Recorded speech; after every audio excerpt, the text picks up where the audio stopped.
কাছের মানুষের সাথে সমুদ্র ঘুরতে চাইলে বা কাছের মানুষকে সারপ্রাইজ দিতে চাইলে বা দুজনে মিলে একদিনের একটা নিরিবিলি ছুটি কাটাতে সব কিছুর জন্যই আমার মনে হয় আমাদের কলকাতার আশেপাশে ঘোরার বেস্ট জায়গা মন্দারমণি ছাড়া অন্য কিছু হতেই পারে না। বকখালি বা মৌসুনী দ্বীপ অনেকেই গেলেও ওখানে ঠিক সমুদ্রের ঢেউ পাওয়া যায় না। একটু উত্তাল সমুদ্রের গর্জন শুনতে চাইলে, নিরিবিলি দুজনের সময় কাটাতে চাইলে আমার কাছে মন্দারমণি বেস্ট অপশান।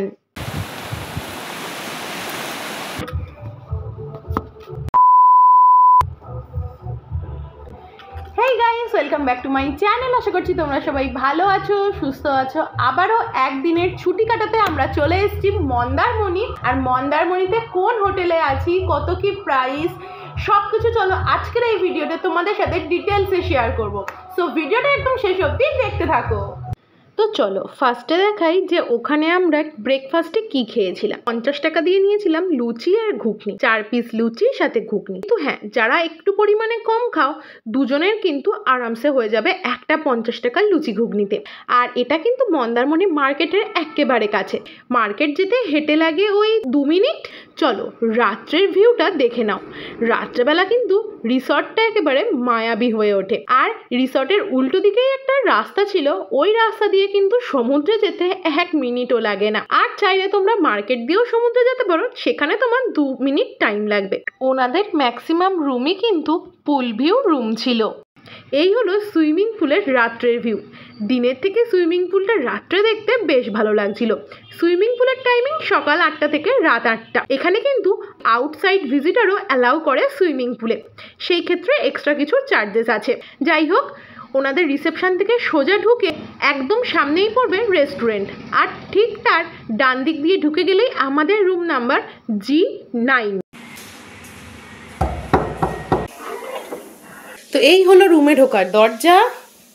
দরজার পাশেই আছে এরকম একটা স্পেস মতো ট্রলি রাখার, যেখানে আমার ট্রলি আছে। নিচে শু ক্যাবিনেট আছে যেখানে আমাদের জুতো আছে। এখানে আছে সব সুইচ। তারপর এখানে আছে ওয়াশরুম, ওয়াশরুমের সুইচ। অ্যান্ড এই হলো ঘরের ফুল লুক। এখানে আছে ওয়ার্ড্রপ মতো, যার ভিতরে একটা বালিশ ছিল যেটা আমরা বার করে নিয়েছি। সো এখন ফাঁকা। এখানে কিছু হ্যাঙ্গার আছে। এখানে জিনিসপত্র রাখার একটা স্পেস আছে যেখানে আমাদের ব্যাগপত্র, ড্রেসপত্র আছে। এর নিচে আরও একটা ওয়ার্ড্রপ আছে, এটা আমি আর খুললাম না। দেন এখানে একটা এরকম স্পেস আছে। এর নিচে মিনি ফ্রিজ রাখার জায়গা ছিল, কিন্তু মিনি ফ্রিজটা নেই। ওকে, এখানেও টি কেটলি ফেটলি রাখার একটা জায়গা দেখে বোঝা যাচ্ছে, কিন্তু সেটাও নেই। ওকে, সো তারপর এখানে আছে একটা মিরর, যে মিররে আমাকে দেখা যাচ্ছে। তারপরে আছে এত বড় একটা ডেস্ক যেখানে আমাদেরকে চা দিয়ে গেছে, আমাদের টুকটাক জিনিসপত্র আছে। এখানে আছে টিভি। আর ঠিক উল্টো দিকে আছে ইয়া বড় বেড। বেডের ওই সাইডে একটা সাইড টেবিল, অ্যান্ড তার সাথে আছে সুইচ, প্লাগ।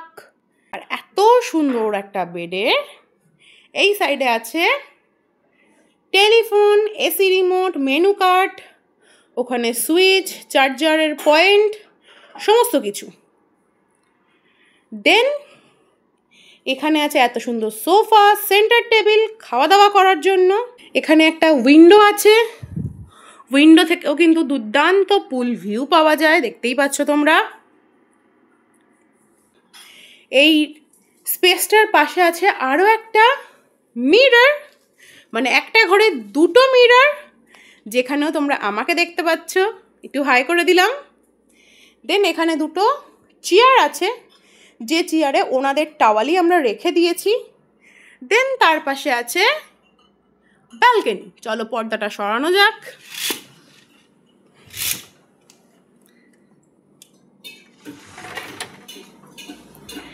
দুর্দান্ত পুল ভিউ। এখানকার সব রুমের থেকেই কিন্তু পুল ভিউ পাওয়া যায়। বড় একটা ব্যালকনি, পুলটাও ওনাদের বেশ বড়। সো এই হলো ফুল রুমের ট্যুর। চলো এবার ওয়াশরুমটা শেয়ার করি। এই হলো ওয়াশরুমের দরজা, খুললেই আছে বেসিন, মিরর, এখানে টয়লেট কিট ছিল যেটা আমরা ইউজ করে ফেলেছি, ব্রাশ, সাবান, শ্যাম্পু, কন্ডিশনার, এখানে commode, jet spray, geyser, shower, এখানে কল, শাওয়ার এটসেট্রা। আর এখানে আছে সেই বিশ্ববিখ্যাত জিনিস যেটা আমি মন্দারমণিতে এসেই ফার্স্ট দেখেছিলাম, এই যে বাথরুমের একটা জায়গায় গ্লাস লাগানো, যেখান থেকে বেডে শুয়ে শুয়ে বাথরুম দেখা যায়। সো এটা আমি আর তুললাম না। তো হ্যাঁ, এই হলো আমাদের রুম ট্যুর। আমরা বুক করেছিলাম গোয়াই বিবো থেকে। এক্স্যাক্ট ভাড়া আমার তো এখন মনে নেই, কত ভাড়া নিয়েছিল সেটা আমি কোথাও একটা অ্যাটাচ করে দিচ্ছি, তোমরা দেখে নিও। তোমাদের সাথে তো একটা ইনফরমেশন শেয়ারই করা হয়নি। এখানে টিকিটের কমপ্লিমেন্টারি জিনিসপত্র নেই ঠিকই, কিন্তু প্রতিদিন সন্ধেবেলা আমাদেরকে রুমে এসে নক করে করে চা দিয়ে গেছে। আর চাটা দুর্দান্ত খেতে, মশালা মিল্ক টি। রোজ বিকাল 5টা থেকে 5:30টার মধ্যে ওনারা তোমাদের দরজায় নক করবে অ্যান্ড চা দিয়ে যাবে ঘরে। তার সাথে প্রতিদিন রাত্রেবেলা একটা করে 2 লিটারের জলের বোতল ওরা কমপ্লিমেন্টারি দিয়ে থাকে। সো হ্যাঁ, অনেক কিছুই দেয়। এই হলো ব্যাপার। সো চলো, আমাদের মন্দারমণি ঘোরার অনেক শর্ট ভিডিও তোমাদের সাথে আপলোড করেছি, আশা করছি ভিডিওগুলো ভালো লাগবে। আর এই ভিডিওর সাথে মন্দারমণি ট্যুরের কিছু কিছু পার্ট অ্যাড করে দিচ্ছি, আশা করি তোমাদের ভালো লাগবে। এখানকার খাবার দাবারের টেস্ট আমি যেটুকু খেয়েছি আমার ভালো লেগেছে। আমি ডাল ভাত, ঝুরি আলু ভাজা এরকম ছোটোখাটো জিনিস খেয়েছি এখান থেকে, আমার টেস্ট বেশ ভালো লেগেছে। সো চলো, আমাদের মন্দারমণি ঘোরার ছোট ছোট কিছু ক্লিপিং তোমাদের সাথে এই ভিডিওতে আমি শেয়ার করছি। তার সাথে আজকের ভিডিওটা এইটুকুই। এই হলো ওনাদের কমপ্লিমেন্টারি মিল্ক টি, তার সাথে কিন্তু আবার 2টো করে বিস্কুটও দিত।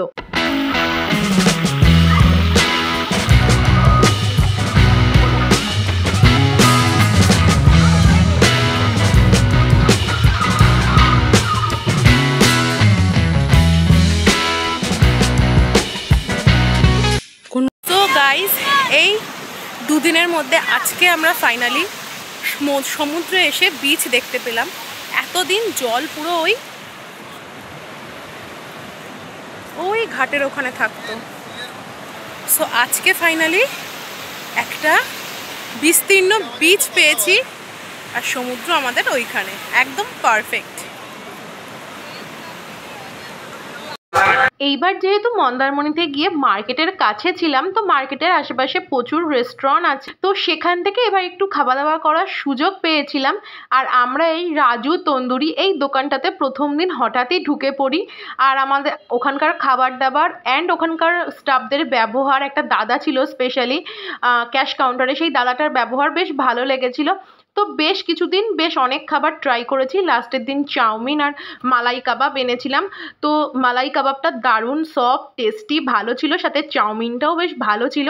কিন্তু হ্যাঁ, আমরা রয়্যাল গীতাঞ্জলি যে হোটেলটাতে ছিলাম সেই রিসর্টে এনে খেয়েছি। কিন্তু প্লিজ তোমরা কেউ এরকম করো না, রিসর্টে কিন্তু আউটসাইড ফুড একেবারেই অ্যালাউ না। সো হ্যাঁ, আমি বলবো যে আউটসাইড ফুড নিয়ে ঢুকো না, এটাই উচিত। কিন্তু আমি একটু খেয়ে ফেলেছি, তার জন্য সরি। আর এই হলো ওনাদের মেনু কার্ড, সব খাবারের প্রাইস এখানে দেওয়া আছে, তোমরা চাইলে পজ করে দেখে নিতে পারো। প্রাইস খুব বেশি না, আবার একেবারে চিপ না, এরকমই প্রাইস হয় মন্দারমণিতে। তার সাথে লাস্ট রিসেপশনের নাম্বার, রেস্টুরেন্ট নাম্বার, অর্ডার দেওয়ার, লাঞ্চ ডিনার অর্ডার দেওয়ার লাস্ট টাইম সব কিছু লেখা আছে, পাসওয়ার্ড। তো সেটাও তোমরা চাইলে পজ করে দেখে নিতে পারো। তো এটা হলো আমাদের 2 দিন 2টো রুমের কস্ট, ওই 1600 টাকা পার ডে পার রুম ভাড়া ছিল।